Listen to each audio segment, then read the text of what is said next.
ರಾಜನವರು ಮಾಡುತ್ತಿರೋಂಥ ಪ್ರಶ್ನೆಗಳು ಯಥಾಯೋಗ್ಯನ ತಪ್ಪಂತಿಲ್ಲ. ಆದ್ರೆ ಅವ್ರು ಈ ರೀತಿಯಾಗಿ ಡಿ ಕೆ ಶಿ ಅವರು ತಪ್ಪಿಸ್ಕೊಂಡಿದ್ದಾರೆ ಈಗಾಗಲೇ. ಮತ್ತು ಇನ್ನೊಂದು ಏನಪ್ಪ ಅಂತಂದ್ರೆ ಡಿ ಕೆ ಶಿ ಅವ್ರ ಬದಲಾಗಿ ಆಗಿರ್ಬೋದು, ಸತೀಶ್ ಅವ್ರ ಬದಲಾಗಿ ಆಗಿರ್ಬೋದು, ಹೈಕಮಾಂಡ್ಗೆ ಒಂದು ಏನಪ್ಪ ಅಂದ್ರೆ ಭಯಾನೂ ಅದು. ಯಾವಾಗ ಏನಾಗ್ಬೋದಪ್ಪ ಇಬ್ಬರು ಕಾಂಪಿಟೇಟರ್ ಇದ್ದಾರೆ. ಮತ್ತು ನೀವು ಸತೀಶ್ ಅವ್ರ ಜೊತೆ ಗುರುತಿಸಿಕೊಳ್ಳೋದ್ರಿಂದಾಗ ಸತೀಶ್ ಅವರಿಂದೆಲ್ಲ ನಾಳೆ ಮುಖ್ಯಮಂತ್ರಿ ಪದವಿ ಕಾಂಪಿಟೇಷನ್ ಮಾಡ್ತಾರೆ ಅನ್ನೋ ಕಾರಣಕ್ಕೆ ಅವ್ರು ಬರ್ಬೋದು, ಬೇಡ ಪರಮೇಶ್ವರ್ ಅವ್ರು ಬರ್ಬೋದು, ಬೇಡ ಜೊತೆ ಕೆ ಎನ್ ರಾಜನ ಬರ್ಬೋದು. ಅದಕ್ಕೆ ಅವ್ರು ಅಲರ್ಟ್ ಇದ್ಕೊಂಡು ನೀವು ಕೂಡ ನೋಡ್ತಿರ್ತಾರೆ, ಅಷ್ಟೊಂದು ಇಲ್ಲ, ಮತ್ತೇನಿಲ್ಲ.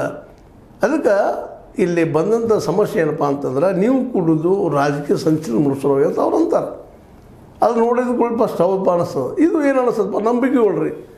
ಅವರು ವೈಯಕ್ತಿಕರು ಭೇಟಿ ಆದರು, ಬಂದು ಆದರು. ಈಗ ಯಾವುದೋ ಹಿರಿ ಮನೆಗೆ ಬಂದು ನಿಂತಪ್ಪ ಅಂತಂದ್ರೆ ಬರ್ರಿ ಅಂತೇಳಿ ಕರಿಬೇಕಾಗ್ತದೆ. ಇದು ನಮ್ಮ ಸಂಸ್ಕೃತಿ. ನಮ್ಮ ಡೆಡ್ ಅಗೇನ್ಸ್ಟ್ ಇದ್ರು ಮನೆಗೆ ಬಂದು ಮನೆಗೆ ಬರ್ರಿ ಅಂತ ಹೇಳ್ಬೇಕಾಗ್ತದೆ. ಹಂಗಂತ ತಪ್ಪಿಸ್ಕೊಳ್ತಾರೆ. ನಾನು ಯಾಕೆ ಮಾತಾಡ್ತಾ ಇದ್ದೀನಿ ಅಂದ್ರೆ ಕೆ ಎನ್ ರಾಜಣ್ಣವರು ಇದೆಲ್ಲಕ್ಕಿಂತಲೂ ಮುಖ್ಯವಾಗಿ ಈಗ ಮಾಡಬೇಕಾಗಿದ್ದು ಮುಖ್ಯ ಏನಪ್ಪ ಅಂತಂದ್ರೆ ಈ ಇಲೆಕ್ಷನ್ದಲ್ಲಿ ಆದಷ್ಟು ಈಗ ಗೊತ್ತದವ್ರಿಗೆ ಹಿಂದುಳಿದವರ SC ಮತ್ತು ST ಮೈನಾರಿಟಿಗಳ ಮತಗಳು ಸಾಕಷ್ಟಿದ್ದಾವೆ. ಅವ್ರನ್ನ ಕ್ರೋಢೀಕರಿಸಿ ಅವ್ರಲ್ಲಿ ಧೈರ್ಯ ತುಂಬೋದು ಕೆಲಸ ಮಾಡಿ ಎಬ್ಬಿಸಿ ನಿಲ್ಲಿಸ್ಬೇಕಾಗ್ಯದ, ಸಂಘಟನೆ ಮಾಡಬೇಕಾಗ್ಯದ. ಯಾಕಂತಂದ್ರೆ ಈಗಲೇ ಸರ್ವೇದಿಂದ ಒಂದು ಫಿಕ್ಸ್ ಹೊರಗೆ ಬಂದುಬಿಟ್ಟದೆ. ಇವತ್ತೇನೋ ನಮ್ಮ ಈ ಹಿಂದುಳಿದವರ ಆಯೋಗ, ಕಾಂತರಾಜ್ ಆಯೋಗನ ಈಗ ರಿಜೆಕ್ಟ್ ಮಾಡಿರ್ಬೋದು, ಆದರೂ ಸತ್ಯ ಗೊತ್ತಾಗ್ಯದ. ಇವ್ರು ಮತದಾರ ಹೆಚ್ಚಿದಾರಪ್ಪ.